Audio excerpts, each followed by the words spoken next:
semaine d'actualité sociopolitique qui se décrypte sur Esaü TV. Chers amis internautes, bonjour et bienvenue sur Info Hebdo de ce samedi 2 avril 2022. Pour ce numéro d'émission, nous parlerons en outre du tirage au sort des secrétaires exécutifs des mairies du Bénin. Nous parlerons des mesures prises par le gouvernement pour atténuer la hausse des prix des produits de grande consommation. Nous parlerons en fin d'émission du rapport d'Amnesty International qui est paru mardi dernier sur l'état de droit et la démocratie. En studio ce matin, je serai en compagnie de Eloge Gandaro, qui est directeur de publication du quotidien Le Grand Matin. Il sera face à Jacques Bocor, rédacteur en chef du quotidien Matin Libre. Sans plus tarder, on le retrouve dans une poignée de secondes, juste après le jingle suivant pour le décryptage.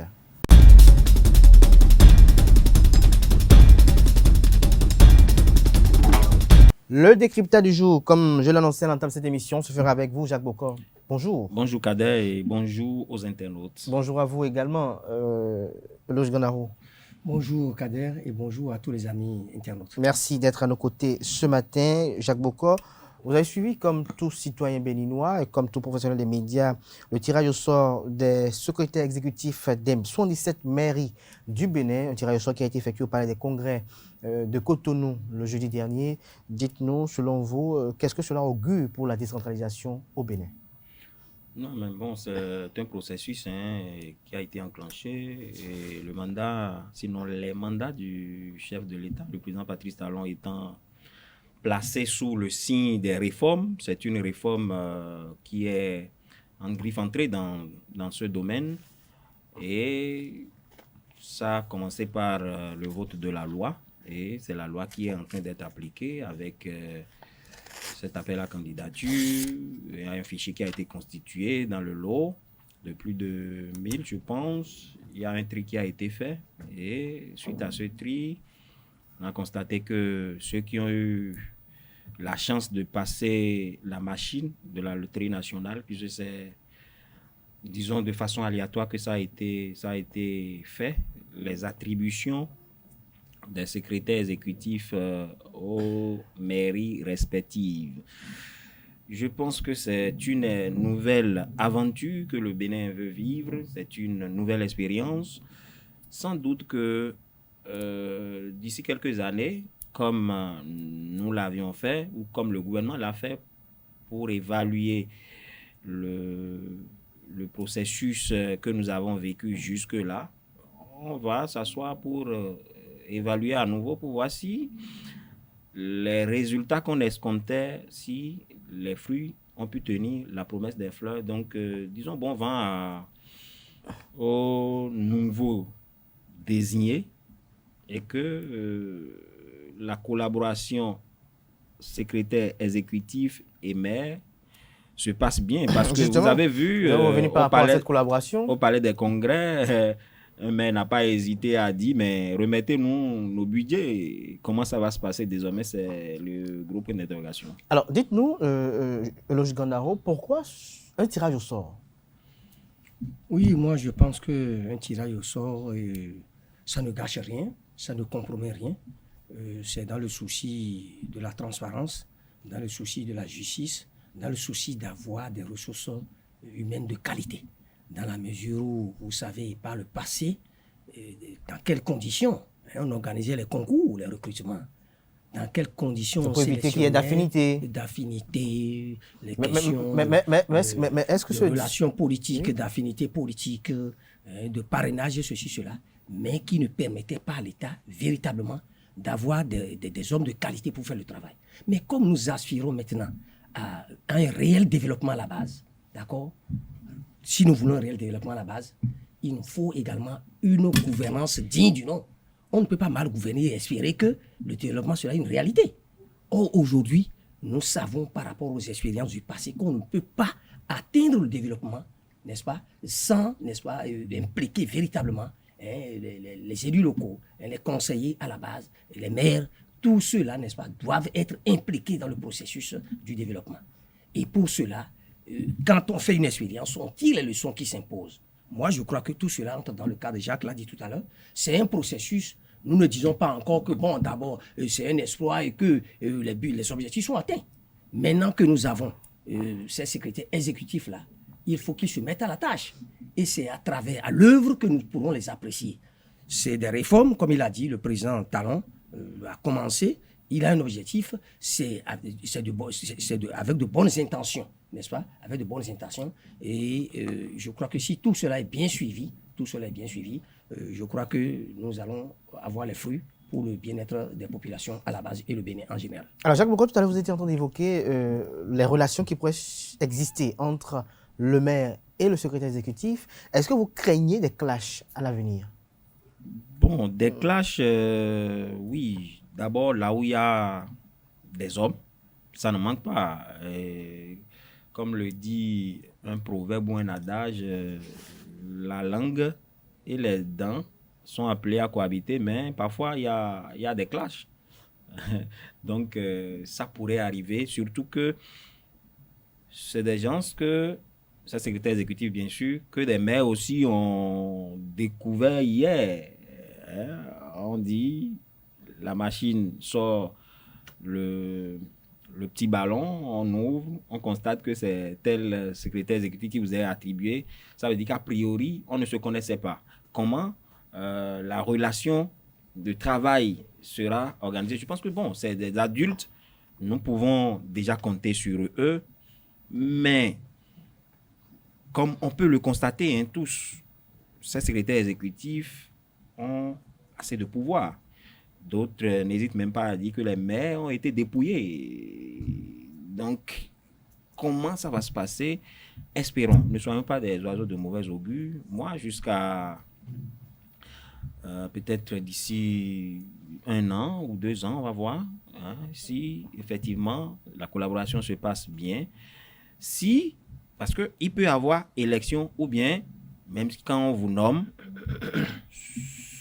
ça ne veut pas dire que vous ne pouvez pas vous adonner, disons, au pouvoir, vous affilier au pouvoir, parce que tout ce qui a été fait, c'est bien, c'est pour la transparence, a priori.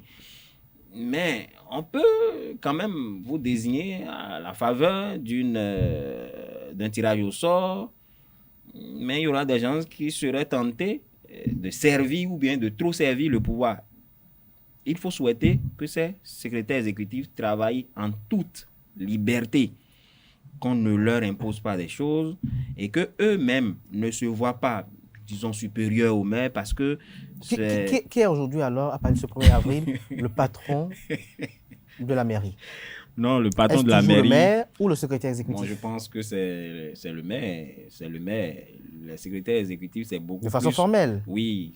Mais de façon opérationnelle, quel est le patron? Ce sont beaucoup plus les ordonnateurs de budget. Maintenant, l'ordonnateur de budget, c'est vrai quand on considère, si je viens dans la réalité, on dit que c'est celui qui a la farine de maïs qui a Ça n'a de chez nous, ça, n'est-ce pas? Donc, on peut à partir de ce moment, celui qui a les finances contrôle tout. Mais bon, le maire, j'avoue, le maire continue d'être le bras politique au niveau de la mairie. Donc, normalement, c'est lui qui est le patron du conseil communal. Le problème ne se pose pas. Mais est-ce qu'avec cette nouvelle option prise par le gouvernement de la rupture, est-ce que nous n'avons pas constaté une certaine aversion progressive à la fonction de maire lors des élections à venir?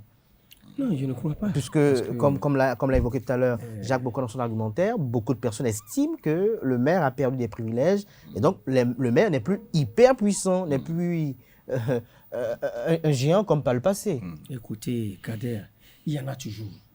Ce que tu as dit, ce n'est pas tout à fait faux.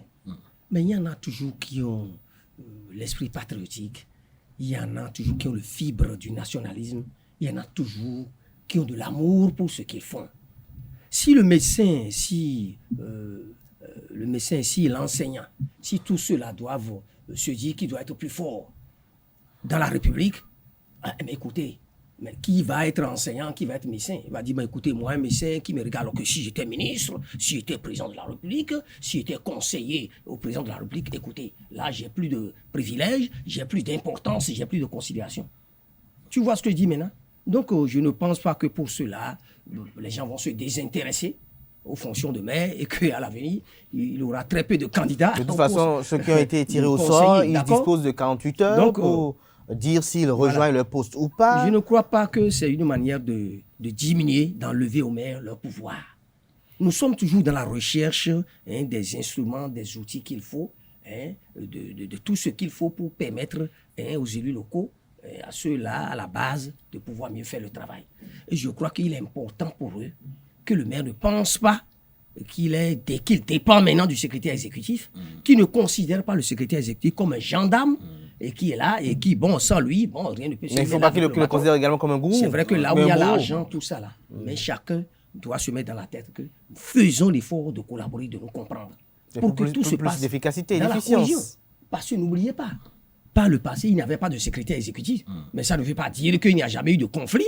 Il n'y a jamais eu de différends entre maires et élus locaux. Jacques, tu te rappelles, il y a beaucoup de l'histoire destitutions. de gestion au parc solitaire, oui. ceci, C'est cela, les alibis bandits et finalement, pour acter, actionner les leviers pour les destitutions. destitutions. Et tout cela, c'était des problèmes également. Absolument. N'est-ce pas? Mais aujourd'hui, je pense qu'il doit travailler la main dans la main. Bon, maintenant, il n'y a pas de loi parfaite. Nous sommes dans un processus, nous avons dit. Le chef de l'État, lui, il a de bonnes intentions. Engageons le processus.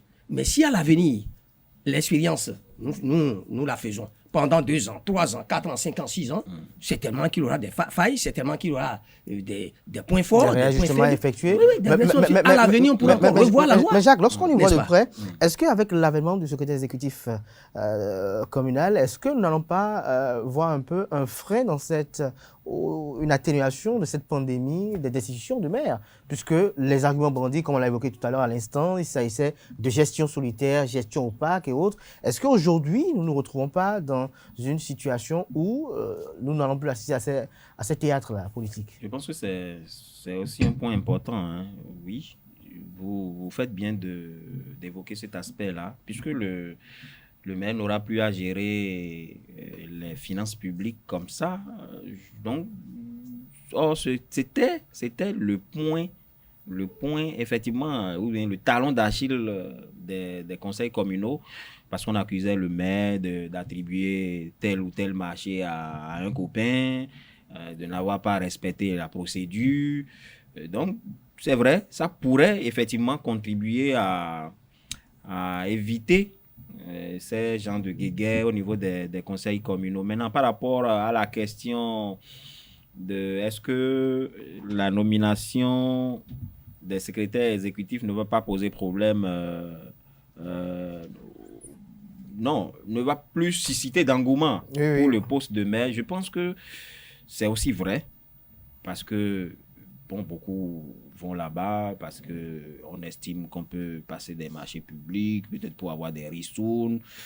Et également, vous savez que le maire entretient également sa base, ou entretenait sa base avec tout ça. Parce que imaginez un acteur politique qui se lève le matin à 6h30, vous ouvrez votre portail, il y a déjà une centaine de personnes qui attendent. Si tel n'a pas, oui, avec beaucoup de doléances. Si tel n'a pas les mots de tête, c'est que tel veut prendre baptême ou bien communion, ou bien il y a décès et on amène le fait pas, ou bien c'est telle personne qu'il faut aider à trouver du boulot. Donc, ce sont ces petits problèmes-là qu'on règle souvent avec l'argent public, hein, il faut le dire.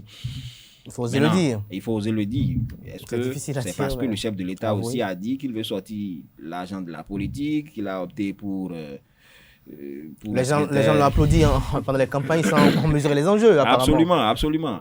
Donc, espérons que cette expérience nous amène à bon port. Et comme l'a dit mon année Eloge Gandaro, si ça ne va pas, certainement, on va réajuster. Moi, j'ai vu qu'en Conseil des ministres, ou bien par décision, le chef de l'État a dissous encore des agences que lui-même a créées.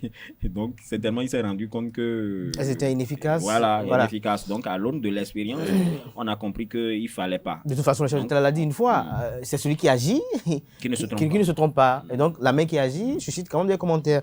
Alors, donc, finalement, Eloge Gandaro, pour clore ce sujet, on peut dire wait and see. On verra ce qu'on verra dans les jours à venir. Par rapport aux expériences, nous allons tirer les conséquences tirer les leçons qui s'imposent et savoir s'il faut améliorer à Alors, l'avenir. alors, le gouvernement béninois, face à la hausse des prix de première nécessité, depuis un certain temps, les populations sont montées au créneau pour dénoncer certaines hausses. Ce qui a véritablement été la goutte d'eau qui a fait déborder le vase, c'est le prix du pain, le pain que nous prenons habituellement à 125 qui est parti à 150.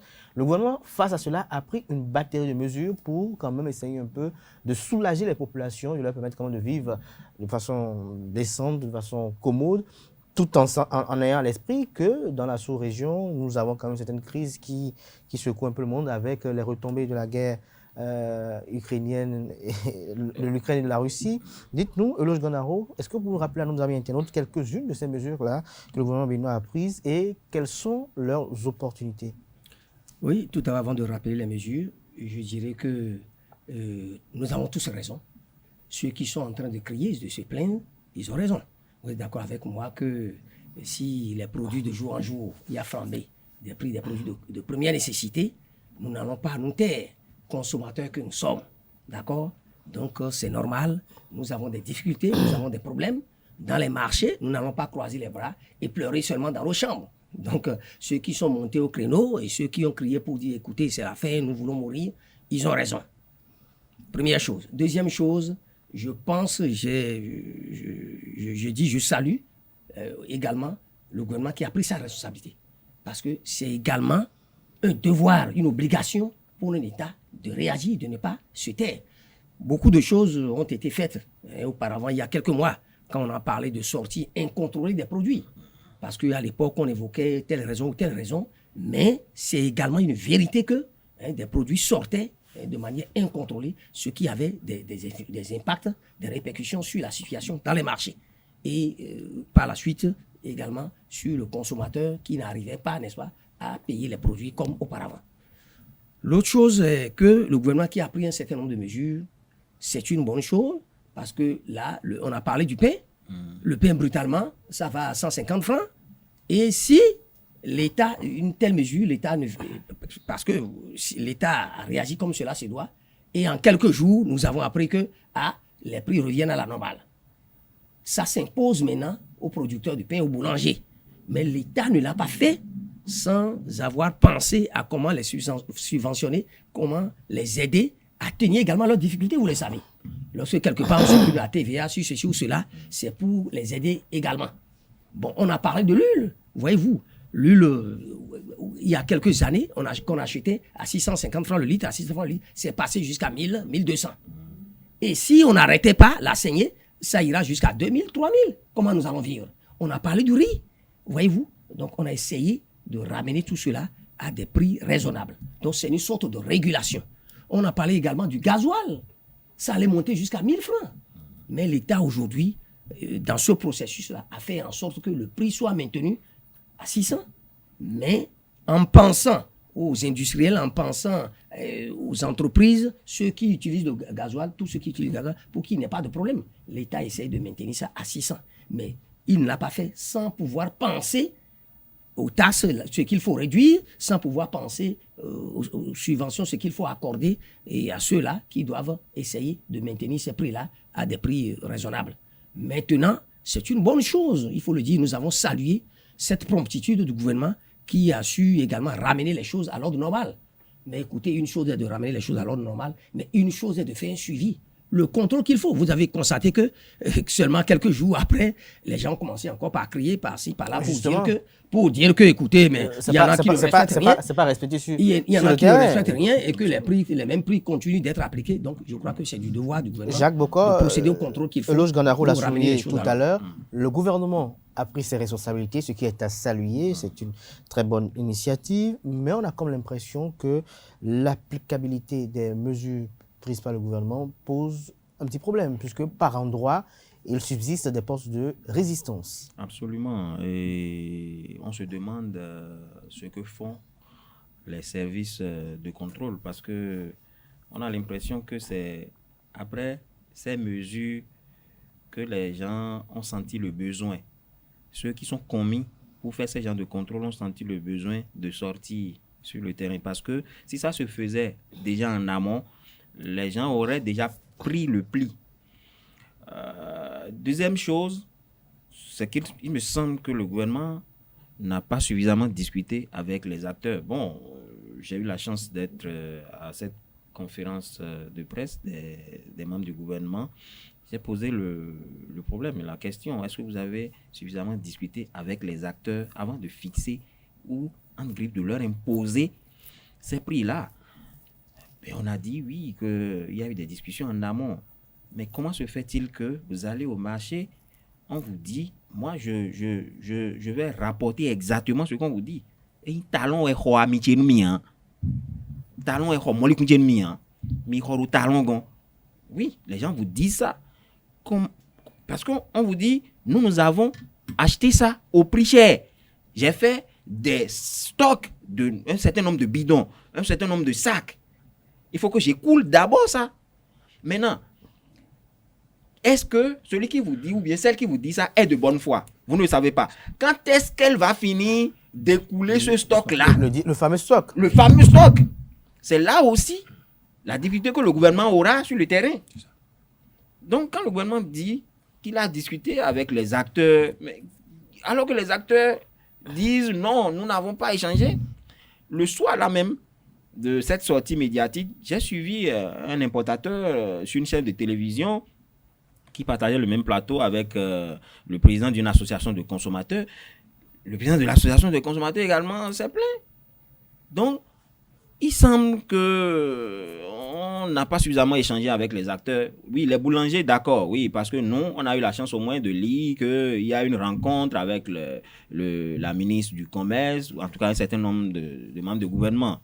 Mais les autres acteurs, comment on a pu échanger avec eux pour que les prix ne baissent pas aussitôt?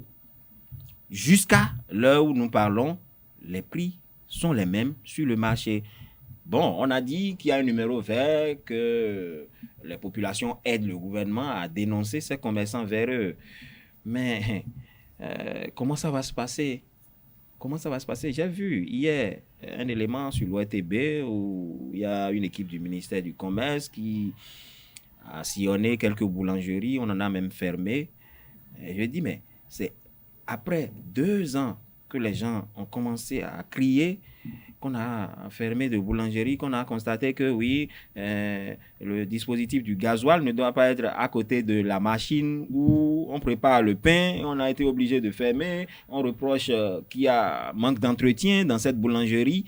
Mais normalement, avant qu'on ne monte même cette boulangerie, cette usine, il doit avoir un contrôle.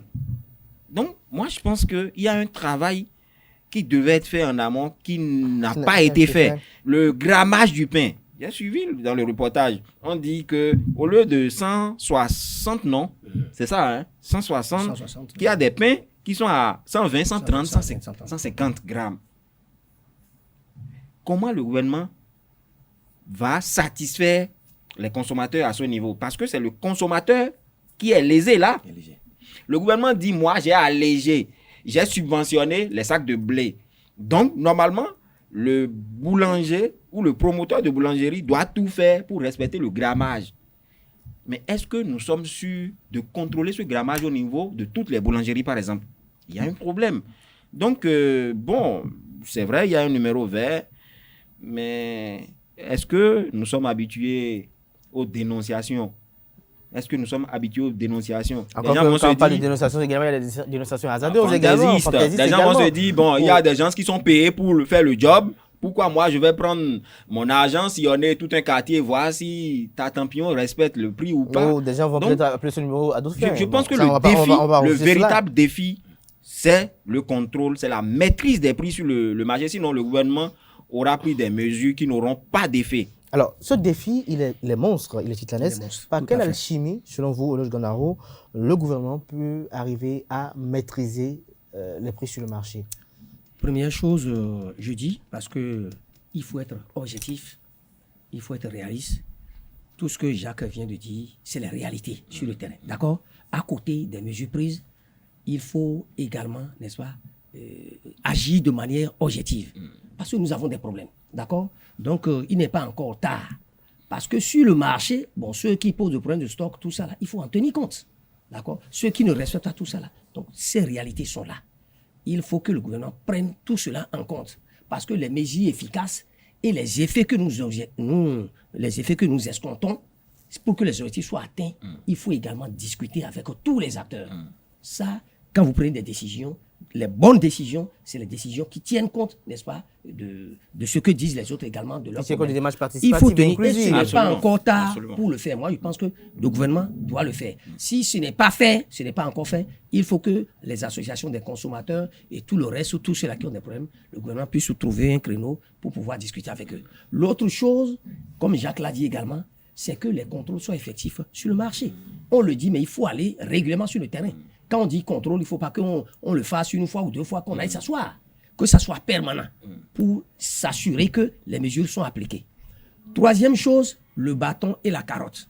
Il faut sensibiliser. Parce qu'avant de passer à la répression, il faut faire comprendre aux gens également. Parce que les mesures ne peuvent pas être efficaces si nous, Béninois, nous consommateurs, vendeurs, commerçants, nous ne soyons pas... Nous avons aussi notre rôle à jouer. Absolument. Il faut que les commerçants, ceux qui sont dans le marché, comprennent que si nous le faisons comme ça, c'est pour le bien de nous tous. C'est pour le bien du pays. Donc, ne continuons pas de faire sortir n'importe comment les produits. Nous allons nous enfermer dans le pays, alors qu'ailleurs, nous allons régler le problème des autres. Donc, il faut procéder à la sensibilisation, continuer la sensibilisation, que la sensibilisation soit permanente. Et que ça ne soit pas seulement le bâton. Bon, maintenant, le bâton aussi peut arriver, des sanctions ou des saisies, on ne va pas refuser ça. Des fermetures de... Voilà, Oui, oui. s'il y en a qui refusent et qui veulent toujours maintenir le train et empêcher, les wagons d'évoluer, il faut ramener ceux-là à l'ordre et à la raison. Je crois que si on le fait comme ça, avec un suivi permanent, je crois que ça peut Ça va aller. aller. Parce que... Oui, Jacques. Vous voyez, quand on dit que le gasoil devait être normalement à 1000 francs et que ça se vend aujourd'hui à 600, il y a un effort de 400 francs, par exemple, qui a été fait sur chaque litre. Voilà. C'est important. Moi, j'avoue, c'est quelque chose que je ne connaissais pas. Il a fallu cette sortie pour que je sois informé de ça. Donc, c'est le fret également. Le fret, ça c'est des produits qui viennent par Avignon, tout ça là. Donc, je pense que il y a un effort qui est fait. Bon, c'est vrai, je ne suis pas là où on a calculé les 80 milliards ou les plus de 80 milliards. Mais c'est déjà important. Mais pour que ça soit efficace, par exemple, à la faveur de ces mesures, au niveau de la Sogema, par exemple, parce qu'il y a une société de gestion des marchés. Je pense qu'au niveau de la Sogema, on peut déjà échanger avec les acteurs des marchés pour les écouter. Quelles sont vos difficultés après ces mesures? Qu'est-ce que vous endurez? Et chaque acteur parle. Ah, moi, là, vous avez dit que, par exemple, le riz doit être vendu, je dis n'importe quoi, à 18 000 au lieu de 28 000, par exemple. Mais moi, je l'ai pris, le sac, j'ai pris le sac à 28 000, j'ai réservé peut-être une centaine de sacs là. Il faut que les services aillent constater effectivement.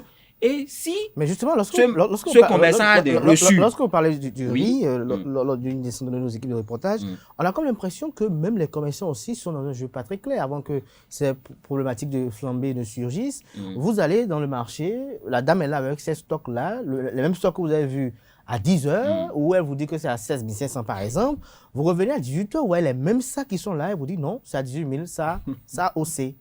Ça, c'est le marché. Ce marché. sont les réalités justement, du marché. c'est la réalité du marché. D'où- Oui, mais d'où- le stock est toujours là. D'où j'estime qu'il faut échanger avec ces acteurs. Et trouver le juste milieu. Le juste milieu du meilleur. J'avoue. Ouais. J'avoue. Eloge Ganaro, un commentaire pour clore ce sujet? Oui, je dis qu'il faut être à l'écoute de tous les acteurs, commerçants, vendeurs, les acheteurs, après que ces mesures-là soient prises par le gouvernement. Il faut la rigueur, mais à côté de la rigueur, il faut également la souplesse et un suivi pour que ces mesures-là puissent produire les effets escomptés et que le marché ait régulation, maîtrise des prix sur le marché pour le bien des consommateurs et pour le bien de nous tous. Parce que l'État ou le gouvernement est trop absent. À quel niveau? Oui, vous voyez, on a dit qu'on voulait alléger la tâche, disons, aux locataires. On est allé au Parlement, on a même hyper communiqué sur cette loi-là, la loi Kenatondé. Mais depuis que cette loi est votée, Moi, j'ai lu un article, je pense par rapport au Sénégal, où il y a la ministre en charge du commerce, non, qui a pris une mesure dans ce sens, par rapport à l'immobilier, par rapport aux propriétaires qui ne veulent pas respecter, qui ne veulent pas appliquer ces mesures-là. Qu'est-ce que le gouvernement fait, par exemple, au Bénin? Vous voyez, quand vous prenez Cotonou, difficile d'avoir aujourd'hui une chambre à coucher, un salon, disons, de façon décente, à 25 000, à 30 000 même. Vous êtes dans la capitale. On est dans la capitale. Économique encore. Il faut étrangler les... Économique encore. Il faut étrangler les citoyens. Oui, donc, c'est important oui. de le faire. Une chambre qu'on a construite ou bien une maison qu'on a construite dans les années 80 ne peut pas avoir la même valeur qu'une chambre qu'on a construite ou une maison qu'on a construite en 2010 ou en 2020. Donc, je pense que c'est au gouvernement de faire ce travail. Oui, on va me dire de dénoncer, mais quand vous êtes dans le besoin, vous allez voir le propriétaire, moi, je ne veux pas prendre 3 mois. Ce n'est pas le chef de l'État ou le président de la République ou les députés qui m'ont construit ma maison. Alors que vous avez besoin d'avoir où vous logez. Vous êtes en train de chercher la maison depuis 3 mois, vous n'en avez pas trouvé. Vous êtes obligé de faire peut-être le jeu du propriétaire également. Donc, c'est parce qu'il y a l'absence du gouvernement, l'absence de l'État que ça se passe comme ça. Donc, je pense qu'il faut avoir... Que doit faire le gouvernement aujourd'hui? Parce que c'est des contrôles inopinés en tout temps et en tout lieu. C'est vrai que sur toute l'étendue du territoire. Une irrigation positive. Non, mais attends. Quand j'ai posé, par exemple, comment le gouvernement va faire son contrôle? Est-ce qu'il va renvoyer le propriétaire de la maison et poser des solutions sur la maison ou on va lui flanquer une amende? Le gouvernement envoie des impôts, non? Et des gens disent même que on ne veut pas payer, que c'est trop cher. Alors que le propriétaire loue une maison ou une chambre très chère à ses locataires. Le gouvernement doit s'intéresser à combien le propriétaire loue ses chambres. Moi, je pense que ce sont des contrôles qui peuvent se faire. C'est des petites enquêtes qu'on peut mener dans un quartier. On vient dans une maison, on rencontre peut-être quelqu'un dans la maison, on dit à combien vous louez les chambres ici? C'est vite fait. On peut avoir ça. Donc, moi, je pense que c'est parce qu'il y a... Et puis, on m'a dit que le contrôle est permanent sur le terrain, que c'est ça le rôle dévolu aux directions départementales sous tutelle du ministère du Commerce. Mais on ne les sent pas. On ne les sent pas. C'est vrai, on ne les sent pas. Il ne sert à rien de voter une loi et de les voir seulement exister. La loi est là, on a voté, mais en réalité, ça ne s'applique pas. Cela ne sert à rien. Donc, si la loi est votée, cela suppose que nous sommes dans l'obligation, nous tous citoyens, de respecter la loi. Absolument. Tu es d'accord avec moi? Oui. Aujourd'hui, c'est une réalité que, bon, au niveau des maisons, les propriétaires appliquent ce qu'ils veulent. Certains respectent, certains ne respectent pas. Malgré la législation en vigueur. Certains continuent de prendre des avances de 6 mois. 6 mois, 7 mois, 8 mois. Certains continuent d'appliquer le bail et de prendre pour une année. Oui. Ils disent que c'est ça ou rien, tout ça. Là. Donc, je dis que tout ça doit être contrôlé. De façon astucieuse, on dit, oui, on prend 3 mois. Mais pour intégrer, vous devez payer 3 mois supplémentaires et bouffer. On ajoute la caution, on ajoute cela. Finalement, ils trouvent toujours des moyens pour contourner. Voilà. C'est pourquoi c'est bien, quand on parle aujourd'hui de la décentralisation, on ne va pas toujours attendre du sommet qu'au niveau de tel ministère, on dépêche ceci, cela pour venir. C'est là où c'est bien également. Je crois qu'il y a une loi sur la décentralisation dans le cadre des réformes du droit. Tout cela est bien. Il faut qu'on sente maintenant que s'il y a Cotonou, n'est-ce pas, c'est la ville, tout cela, c'est le littoral. Il faut que à Saint-Banalaba, à Banté et ailleurs, qu'on sente qu'au niveau des communes, que le travail se fait. Qu'on n'ait pas oublié. Qu'on n'ait pas oublié et que la loi soit appliquée. Les maires, les conseillers, à la base, ont ce travail-là également à faire pour qu'il y ait un suivi et que la loi votée soit effectivement appliquer, sinon cela ne sert à rien de voter des lois et de les ranger au placard. Merci à vous, Eloge Ganaro. Nous allons passer au dernier sujet qui nous réunit ce samedi matin. Nous parlons du rapport d'Amnesty International. Vous l'avez parcouru, Jacques Bokor. Quelles sont les observations qui ont retenu votre attention? Non, en gros, ce sont toujours les violations qui se répètent, les violations des droits de l'homme. Le rapport de cette année est revenu largement là-dessus. Et avec... en toile de fond, la COVID-19 que les gouvernements, que les États ont utilisé contre leurs concitoyens. Il y a beaucoup d'abus. Par exemple, je prends la vaccination. La vaccination, il y a des gens qui devaient prendre 2 doses.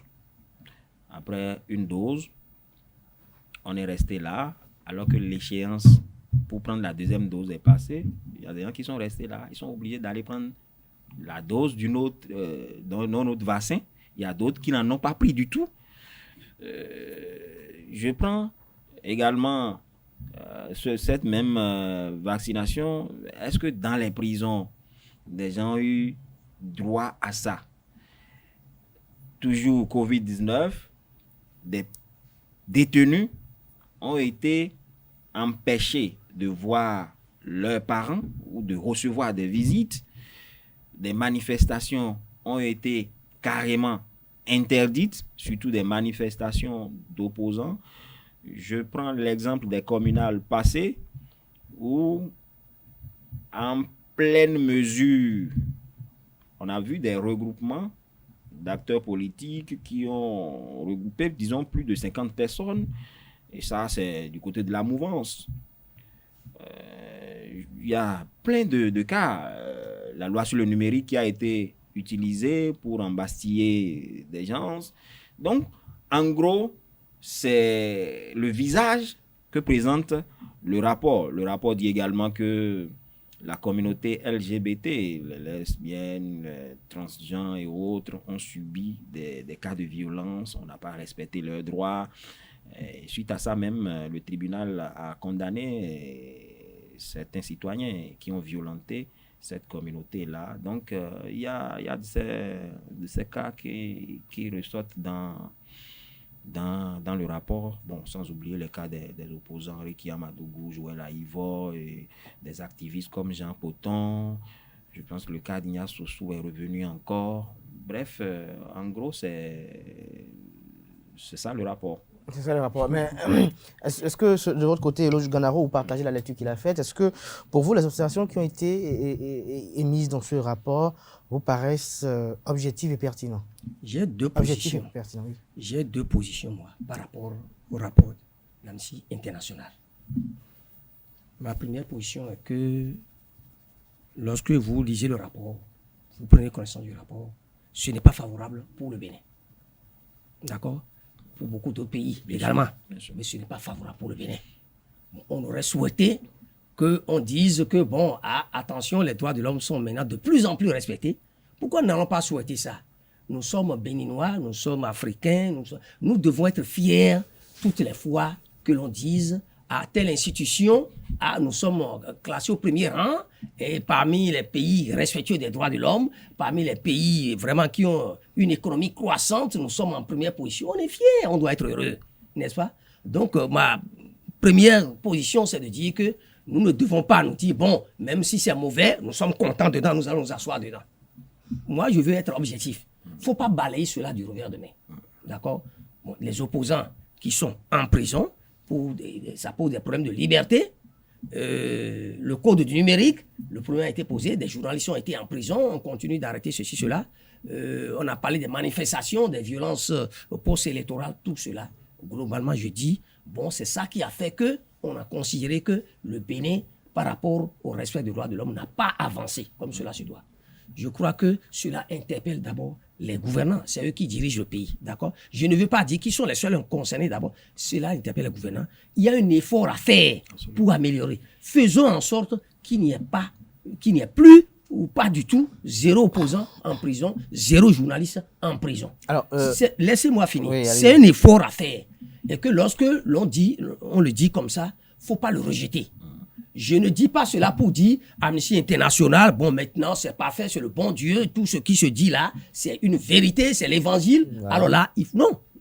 Moi, c'est une question d'objectivité. Je veux dire que je ne peux pas dire aujourd'hui que mon pays, c'est le modèle du monde entier, que tout est parfait. Le Eldorado. Moi, je dis que ce qui est bon, le gouvernement talon fait des efforts, et ça, il faut apprécier ce qui est positif. Mais là où également, il y a quelque chose de bancal, il y a des faiblesses, tout ça là, il faut corriger.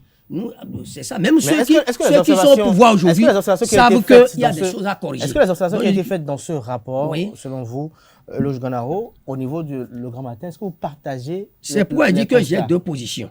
C'est ma première position, ça.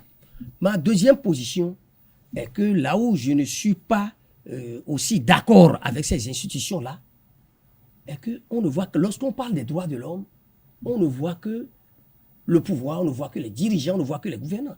Mais est-ce que vous savez que nous sommes aussi concernés? Est-ce que vous êtes d'accord que des citoyens, quelle que soit la situation d'un pays, aillent dans la rue affronter? On peut ne pas être d'accord pour une certaine gouvernance. On peut ne pas être d'accord pour certaines façons de faire ou de gérer les affaires de l'État. On peut réfléchir et dire quelles sont les voies de recours. Qu'est-ce qu'il faut faire, Jacques Bokor? Mais aujourd'hui, nous avons des parents. Est-ce que tu penses que Jacques Bokor, lorsque nous sommes mécontents, ne sommes pas d'accord pendant les élections? Tu peux être d'accord, Jacques Bokor, mon ami Kader, que ton grand frère, que tes petits frères, alors prennent le bâton ou prennent le coup pour dire, mais ces militaires-là sont quoi? Quels policiers? Avec des bouteilles, on rentre dans la rue, on les affronte. Pendant qu'ils brandissent les armes, on affronte les policiers, on tire dedans. Ou que des chasseurs sortent de quelque part pour dire, mais nous sommes des chasseurs, nous avons des puissances mystiques. Qui sont ces militaires-là? Nous allons voir entre l'armée béninoise et nous, qui est plus fort, on le verra. Est-ce que Amnesty en parle par moment? Lorsqu'on trouve une part de responsabilité pour les dirigeants, ceux qui gouvernent, c'est normal. On ne peut pas dire que tout est bon partout en Afrique. Les gouvernants sont bons, ont raison. Nos gouvernants, comprenons qu'ils ont des défauts, il y a des failles, il faut leur reprocher. Faites l'effort pour qu'il n'y ait pas de violation. Lorsqu'on leur reproche ça, mais est-ce qu'à côté, ceux qui, nous citoyens, qui contribuons aussi à la... Parce que j'ai demandé pour nous de contribuer à la violation des droits de l'homme. Lorsque vous allez affronter des policiers, vous tirez sur des policiers, vous pensez que Kader, pour éviter que Amnesty plus tard ne parle de violation des droits de l'homme, il faut que l'armée croise les bras, que les policiers acceptent d'être tués. Non, donc ça pose aussi un problème. Je ne dis pas que j'encourage l'armée à tirer sur les populations, mais nous, populations, soyons éduqués, comprenons que les droits de l'homme, si vraiment ça doit faire grandir, avancer le Bénin, cessons d'aller casser les biens publics, d'aller allumer le feu dans la rue, d'aller poser des barricades, d'aller affronter les policiers, que nous soyons chasseurs ou puissants ou pas. Évitons cela. Ouais. Ensuite, je finis en disant, comme j'ai donné une part belle dans ma première position à Amnesty, je reviens attaquer pour dire, nous, journalistes, d'accord, 0 journaliste en prison, c'est ce que nous voulons, 0 journaliste en prison. Mais est-ce que Jacques Cadet, vous savez qu'il y a des lois qui régissent les médias? Est-ce que vous êtes d'accord avec moi? Même l'ODEM, parfois interpelle. La réalité, l'ODEM interpelle parfois des gens qui font mal parmi nous et qui violent la loi. Vous êtes d'accord que nous choisissons? Parce que à côté des journalistes que nous défendons, Jacques, en vérité, reconnaissons qu'il y en a parmi nous, hein, qu'on arrête parce qu'effectivement, c'est des problèmes de diffamation. Il y en a. Donc, vous voulez que ceux-là, parce qu'ils portent le manteau de journaliste, qui n'aillent pas en prison, que eux, pendant qu'on arrête des cadres qui ont détourné dans l'administration, la même loi, qu'on ne les applique pas à des journalistes parce qu'ils portent le manteau de journaliste, ou bien portent des manteaux d'opposants. S'ils sont en infraction, on dit, ah, c'est opposant. Ils portent un manteau d'opposant, donc, non, intouchable. Ah, journaliste là, on peut arrêter un voleur là-bas, on peut arrêter quelqu'un qui a donné l'administration et les mettre en prison, mais journaliste, on ne touche pas, opposant, on ne touche pas. Donc, c'est de ce côté que je ne suis pas d'accord avec Amnesty, qui doit, si vraiment veut promouvoir le respect des droits de l'homme, doit également, de ce côté-là, n'est-ce pas, dénoncer les cas où des citoyens vraiment contribuent à la violation des droits de l'homme dans chaque pays. Alors, Jacques Bokor, je suis sûr que vous êtes rempli d'envie de réagir. Non, vous avez suivi l'argumentaire de votre vis-à-vis. Oui, non, il a raison sur certains points. Notamment lesquels? On ne peut pas faire l'apologie de la violence. Mais, vous voyez, qu'est-ce qu'on attend de l'armée? Qu'est-ce qu'on attend de la police? Vous voyez, imaginez qu'en France, les agents de sécurité français veuillent réprimer réellement les gilets jaunes. On allait faire beaucoup de victimes, on allait faire beaucoup de morts. Tirer à balles réelles, par exemple, c'est des choses qu'on peut essayer d'encadrer parce qu'on estime que les agents de sécurité publique et de défense ont reçu la formation pour, disons, réprimer réprimer ne veut pas dire tuer forcément. C'est à des degrés donnés, ça va par, disons, gradation. Donc, avant d'aller au tir, c'est qu'on a déjà essayé d'envoyer des jets d'eau, d'envoyer peut-être des cartouches blanches, comme on le dit. On a déjà utilisé tous les moyens possibles. Je repars dans les pays développés, comment ça se passe? Je reprends l'exemple des Gilets jaunes, qui a duré plusieurs mois. Si on devait réprimer tout cela, si on devait tuer, on aurait appris déjà peut-être une centaine ou bien des milliers de morts. Donc, je pense qu'il y a que parfois, oui, mais est-ce que des citoyens exagèrent. Lorsque nous comparons, par exemple, généralement, lorsqu'on parle de démocratie... Moi, j'étais à Banter. Nous comparons... Un instant. Lorsque nous parlons généralement de démocratie, nous avons comparé, par exemple, la France, sur le modèle sur la base duquel nous avons craqué notre modèle démocratique, mais nous occultons que la France a une histoire, le Bénin a une histoire, le Français a une mentalité, le Béninois a une autre également. La démocratie s'applique avec des institutions que nous connaissons en France, les nôtres en Afrique également, nous avons nos petites institutions. Pourquoi nous ne contextualisons pas la démocratie chez nous dans son applicabilité? Je suis d'accord avec vous sur ce point, mais j'ai l'habitude de dire carrément restons ou bien retournons la démocratie à ceux qui nous l'imposent, puisqu'on nous l'impose avec tout ce que ça comporte. Si nous ne sommes pas prêts, parfois, refusons. Parce que, en fait, nous faisons trop semblant. Parce que, juste pour relancer encore, nous faisons semblant. Oui, lorsque je prends, par exemple, on prend le cas des Gilets jaunes, par exemple, en France, on n'a pas vu, par exemple, en France, un général de l'armée ou un colonel de l'armée française ou un capitaine de l'armée française dit, bon, voilà, comme les Gilets jaunes sont mécontents du président français, tiens, ça y est, il a une mauvaise gouvernance, il faut qu'il parte parce que il y a un mobile pour partir. Mais on se rend compte que dans nos démocraties africaines, les griefs contre un régime ne manquent nulle part au monde. Mais dès qu'il y a des petits griefs contre un chef d'État, c'est instrumentalisé à des fins politiques, opportunistes, et tout de suite, on dit tel régime ou tel autre a tombé. Et c'est en cela qu'il est allé dans la pédagogie. Il a fait une sensibilisation. Je prends le cas des États-Unis, par exemple. Si Donald Trump n'a pas pu se maintenir au pouvoir, c'est parce que les institutions ne lui permettent pas. Pourquoi nous ne travaillons pas à avoir des institutions à même de nous amener à ce niveau-là? Exactement, j'en venais là. C'est pourquoi je vous dis, nous faisons trop semblant. C'est-à-dire qu'on fait semblant de copier ce qui vient de l'Europe. On veut avoir toutes les institutions parce qu'on nous a dit d'avoir ces institutions-là. On nous a dit de créer la Cour des comptes. On nous a dit de créer la Cour constitutionnelle. On nous a dit. Et parce que peut-être il y a un financement là, on veut faire plaisir aux bailleurs pour avoir ces financements, on en crée. Mais derrière, on n'est pas prêt à respecter les exigences de ce que ça comporte, la création de cette institution. Et on fait semblant. Vous avez dit que c'est parce que les gens ont eu des institutions fortes. Mais comment nous installons nos institutions ici? On dit, pour siéger dans une institution X, il faut que le Parlement désigne et que le gouvernement désigne. Mais au finish, quand on finit les désignations, vous vous rendez compte que c'est qui dit Parlement dit gouvernement et que c'est les mêmes qui ont désigné au finish. C'est comme ça depuis 1990 au Bénin. On fait en sorte que ça soit la mouvance présidentielle, la majorité au pouvoir qui passe.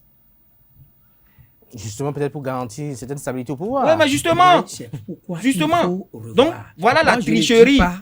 Moi, je ne dis pas qu'il faut vivre en autarcie. Rejeter tout ce qui est de l'extérieur. Lorsque vous parlez de la démocratie tout à l'heure, aujourd'hui, nous n'évoluons pas forcément. Tu as parlé des États-Unis, tu as parlé de la France, ce qui se passe là-bas. Mais nous vivons autrement cette forme de démocratie ici. Et parfois même, nous regrettons que, certains dirigeants africains, n'est-ce pas, leur démocratie là, c'est la démocratie de la France française ou des États-Unis qui est carrément transportée et qui l'applique dans leur pays. Ouais. Tout est dicté de là-bas. Or, ça ne devrait pas se faire comme ça. Qui se fait l'expérience de là-bas, nous pourrions en tirer des choses. Et puis aujourd'hui, nous-mêmes, sur la base de nos réalités, n'est-ce pas, voir comment nous allons n'est-ce pas, vivre notre expérience démocratique au pays. Et c'est ce qui manque aujourd'hui dans nos pays. Ça, c'est clair, ça manque dans nos pays. Parce que lorsque l'on regarde un peu dans la sous-région africaine, c'est vrai que ce sujet nous permet quand même de faire un peu le tour, de faire l'état des lieux.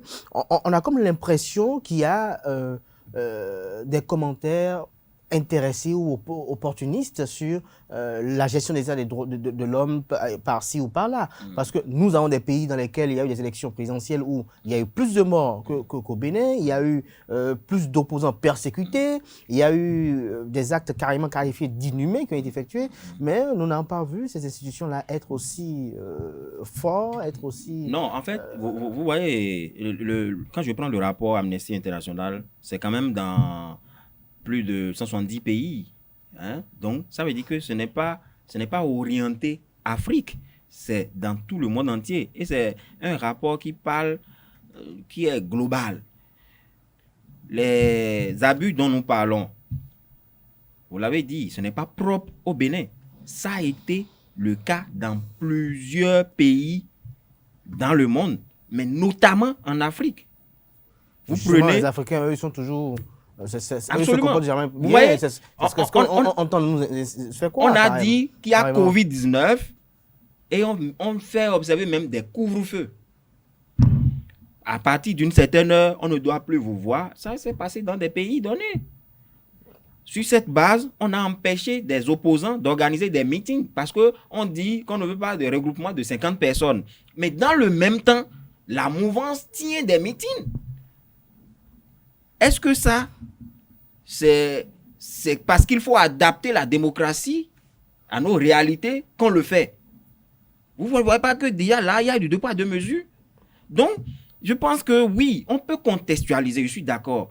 Mais aller jusqu'à tricher de façon flagrante, est-ce que c'est parce qu'il y a Covid-19? Mais tous les systèmes politiques l'ont toujours fait ici.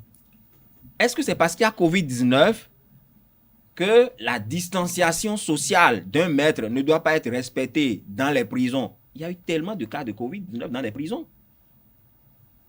Parce que la distanciation n'a pas été respectée. Combien de détenus ont fait la vaccination? Je l'ai dit. Donc, il y a de ces abus. Comme il l'a dit, on ne peut pas rejeter tout ce qu'il y a dans le rapport. Oui, il faut prendre du recul. Lorsqu'on dit que, bon, se regarder dans la glace. Pays, les populations étaient massivement, vous allez en Europe ailleurs, vaccinées. Oui. Ils ont eu massivement le vaccin, il y en a en grande quantité, alors qu'ailleurs, en Afrique, des pays qui n'ont pas assez de moyens de diminuer, n'en ont pas eu comme ça. Donc, c'est des réalités, il faut reconnaître. D'abord, certains ont eu la première dose, la deuxième, comme il a dit, bon, certains ne l'ont pas eu, et ainsi de suite. Donc, il y a des problèmes à ce niveau. On ne peut pas dire que le rapport, dans l'ensemble, n'est pas réaliste, il faut le rejeter. Non, il y a des vérités dedans qui ont été dites.